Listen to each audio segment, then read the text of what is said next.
Welcome to week 3 of the Elestriad, where MBT, representing A-List and the Win Pantheon, is throwing down against Drewby, also representing A-List and the Win Pantheon. Now, Drewby's gotten off to a 2-0 start and is undefeated in the Elestriad so far. MBT took a rough loss last week to Distant Coder, but it was a close one, and he looks to be the first caster to get out Voltempest this season. As always, be sure to hit that like button down below and subscribe to Elestrals channel if you guys are new, and let's dive into the clash.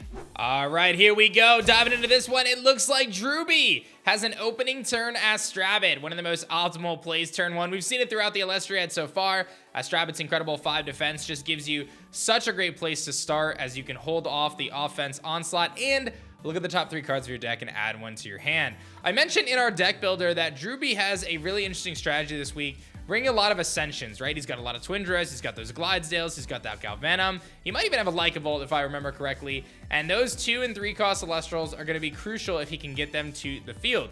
Most casters at this point in Elestrals with just base set out tend to stay away from some of those 2 and 3 costs, because oftentimes the advantage they generate is not worth the energy that you kind of have to put out there when a counter rune can foil your plans so quickly. But when executed at the right time, those 2 and 3 cost Elestrals can make a world of a difference, as MBT is going to kick off his first turn with the Nectar of the Gods, being able to draw 2 cards and add them to his hand, and just have more options going into this turn. They're going to start off with an Arrowmare in defense position. I like this play, especially up against Drewby. You know that you can stop. Oh, he's going to go with the Thunder Enchant on it. That tells me that there's an opportunity here for him to possibly go for an Ascension on the following turn. Maybe he's got a Griffuse. Maybe he just wants to keep that Thunder Spirit there. I'm not entirely sure why you go Thunder Spirit on this when a Wind Spirit would be a little bit more advantageous, considering the fact that Sorlet would not be able to out you. But nonetheless, we're going to see a Boom Bat here from Drewby. Drewby's used Boom Bat very effectively this season. That's actually, if I remember correctly, the 3rd Boom Bat for Drewby. So we're going to see another Boom Bat fire off. That is going to clear that Arrowmare, and now Drewby has an opportunity to either take a Spirit from MBT with the Astrabid or simply pass. He is going to pass his turn. I think that's a smart play at this point. Astrabid in defense position is way more valuable than it would be in attack position, especially if you have no counter rune play, which it seems like he doesn't. MBT going to go for another Misenchant here on Arrowmare, going for the Earth Spirit this time. Another interesting play. I'm not sure if he just doesn't want to use his Wind Spirits or he's just debating. He's actually going to make a switch. He says, you know what, I'm going to use this Thunder Spirit. Again, that's signaling to me that there might be some sort of an Ascension play in the works, or, you know, just thinking that the Thunder Spirit is going to be more advantageous. But Drewby fires back with another Astrabid. This is huge for Drewby. I gotta tell you, I thought MBT was going to really have an advantage in this clash, just given the amount of removal he had in his deck with his Resting Under Laurels, his Earthquakes, and things like that. But this has already proven to be a great start for Drewby, getting 2 Astrabis to the field. That just gives him such an opportunity to look at the top of his deck and grab a card that would be so crucial for him, right? Like, it can make a huge difference in terms of his setup. And now he's got back row as well, so that could be massive for Drewby. This back row could thwart off any sort of attack from MBT, but you don't know what he's cooking. He's got the Sorlet. Sorlet's gonna hit the field. Obviously, it's a little expensive. He's gonna have to use his effect to change the position of these Astrabits, but it's an opportunity for him to get rid of one of the rabbits, and he is going to change it to attack position with that expend, bring him down to 14 spirits. Then we're going to see the Arrowmare move to attack position as well, just in case there's something like a Shield of Achilles that could come into play that would essentially bounce back the Sorlet. But we're going to see that Astrabit get taken out, and now the Arrowmare just simply stays in attack position and is unable to do anything additionally.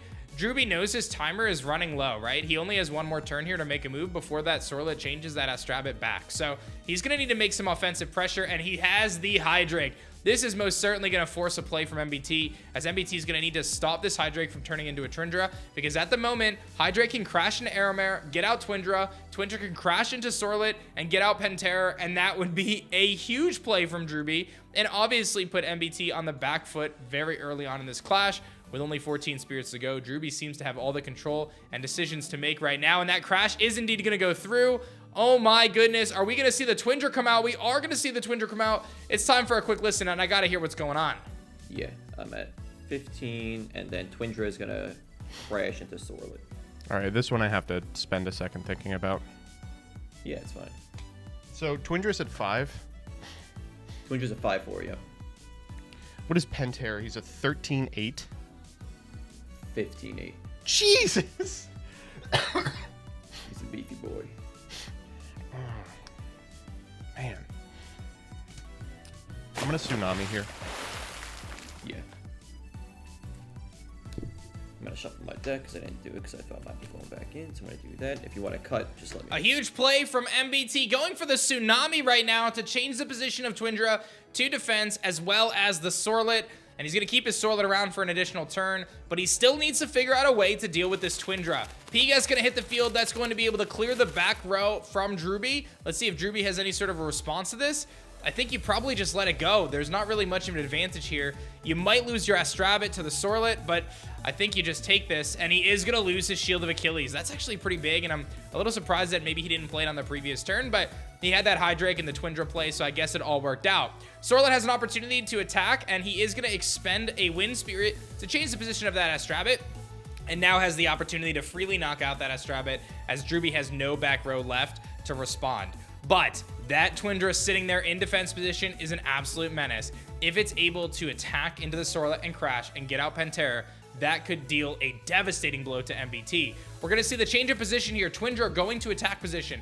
I would recommend in future turns and in future gameplay that you were to use that changing of position after the cast. I think it's better to save that play just for information purposes.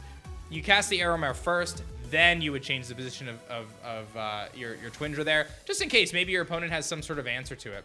So it seems as though the Arrow is going to take out the Pigas, and then the Twindra has an opportunity to go after the Sorlet, but it's going to be Shield of Achilles back to his hand. A huge play from MBT, exactly what he needed. He's able to bounce it right back, and Drewby's not going to have any sort of response to this. When Shield of Achilles bounces an Elestral back to the hand, it essentially takes those spirits, they go to the underworld, the Elestral returns to your hand. In this context, MBT is going to have to use 3 spirits to get that Shield of Achilles to do that bounce, but that's worth every single, spirit you could possibly spend on that in MBT's case, because if that Twindra goes down and Pantera hits the field, it's only going to be more problems for him there. This might explain the early game misenchance on Arrowmare. If MBT was sitting with Spark It, that might have been his strategy, trying to potentially Nexus earlier on in the game. Sorlet going to be able to take out the Arrowmare with a simple attack, and now Spark It can attack directly. Drewby has a really big spirit advantage right now, sitting at 12 to MBT 7, but has no field presence, while MBT has 2 Elestrals on the field. Drewby still has plenty of opportunities here. A Hydrake would be massive again, as he could repeat that earlier strategy. He's going to Jolton instead. He's going to be able to search his deck for a Stadium and choose which one he wants.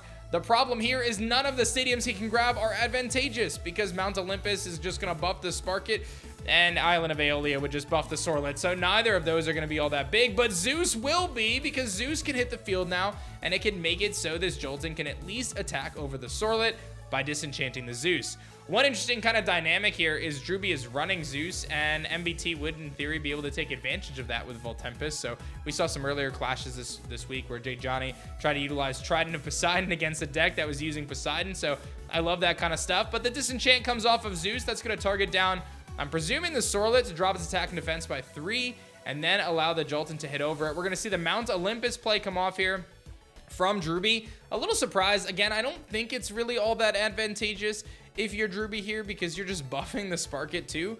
But I suppose it makes it so Sorlet doesn't get to hit over the Jolton on a following turn unless it's misenchanted, which I think that opportunity is something MBT could do. And he has another Shield of Achilles. A huge play from MBT, and maybe exactly what he needs to make sure he gets an advantage in this clash. Down to just 5 spirits, but 2 Elestrals on field. If he draws a Zeus, this game is over, because MBT is going to be able to Nexus off of that Zeus. But he's got the Elechick. That's exactly what he needs. Elechick can hit the field. He can search out a Zeus. If he wants it, he can throw down the Zeus and Spark It, Nexus 2 of those spirits, and then hit for 5. And then Drewby is basically drawing for an Ambrosia to save his chance in this clash, as he'll be forced to essentially only be able to use those 2 spirits on Zeus at that point in time. Actually, he might have 2 spirits left, so it's not out just yet for Drewby.